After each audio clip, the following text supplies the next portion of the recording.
Good afternoon, my respected teachers and my colleagues. Today I am going to present the Jarbury defect, which we have closed 3 cases with percutaneous device closure. Now, Jarbury defect is a rare congenital anomaly where there is a communication between left ventricle and the right atrium through a defect in the ventricular septum.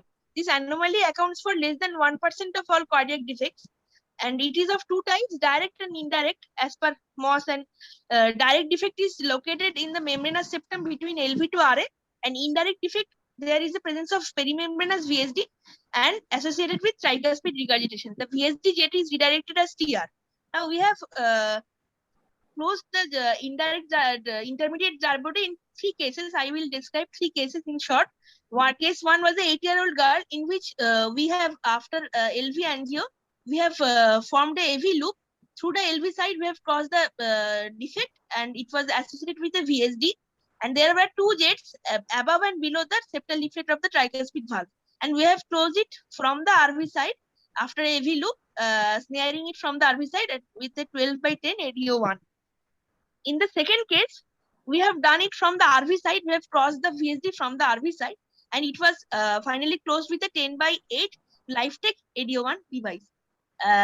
Case 3 was a 5-year-old boy where there was a Jarbury defect, which we were able to cross with the 5' gear from the LV side only, and the defect was totally closed with ADO2 5/4. And after these 3 cases, there was no residual shunt, and fortunately, complete heart block was not found in any of the cases. Now, I am going to the discussion. Jarbury defect is a congenital anomaly. Reports are found where transcatheter closure is done, but in the series, there are reported that there is complete heart block or high incidence of residual trans device flow, and so they are followed up for hematuria or other things. And some devices which are used are ADO1, muscular VSD, ADO2, and others. Vijay Lakshmi et al. Only used ADO2 in 12 patients with the defect. There were only transient complete heart block and in the 2 patients with junctional rhythm, but in our series, we have not reported any heart block. So transcatheter device closure in Jarbury defect is feasible and well established, though our series is very small, but it is very much it is a very much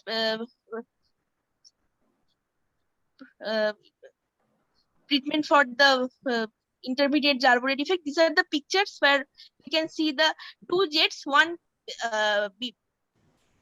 within the tricuspid valve aneurysmal tissue going to LV to RV, and another jet is going to LV to RA, and we have closed it with the ADO1 here, and it is the mechanism. Dr. Jayatri, sorry to interrupt, but please conclude. Your time's up. Yes, sir. Sir, in the last picture, we have shown how the device has been closed, the 2 Jarbury defects, the intermediate type, through the skirts of the RV disc. Thank you. So if you have